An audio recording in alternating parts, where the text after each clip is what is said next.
Zechariah 14. Behold, a day is coming for the Lord when the spoil taken from you will be divided in your midst. For I will gather all the nations against Jerusalem to battle, and the city shall be taken, and the houses plundered, and the women raped. Half of the city shall go out into exile, but the rest of the people shall not be cut off from the city.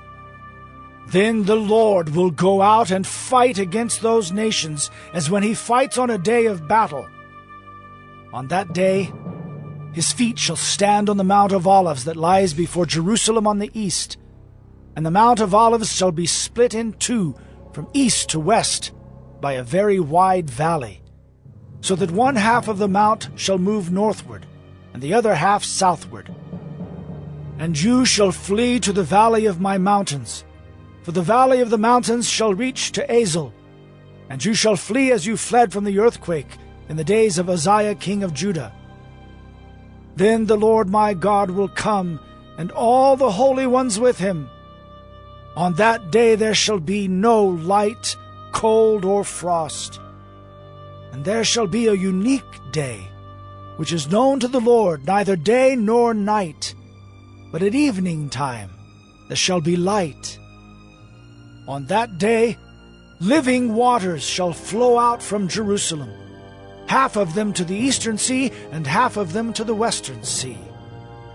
It shall continue in summer as in winter, and the Lord will be king over all the earth. On that day, the Lord will be one, and his name one. The whole land shall be turned into a plain, from Geba to Rimmon, south of Jerusalem.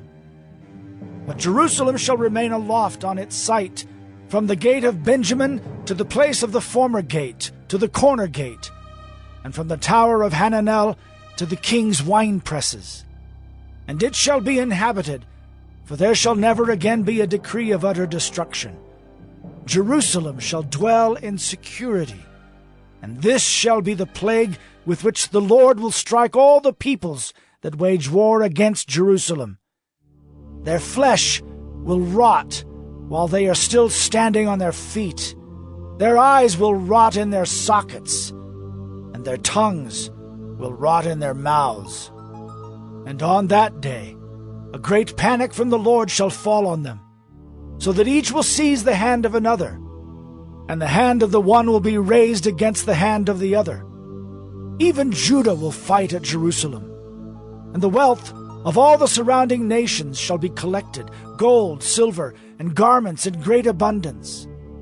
And a plague like this plague shall fall on the horses, the mules, the camels, the donkeys, and whatever beasts may be in those camps. Then everyone who survives, of all the nations that have come against Jerusalem, shall go up year after year to worship the King, the Lord of hosts, and to keep the Feast of Booths.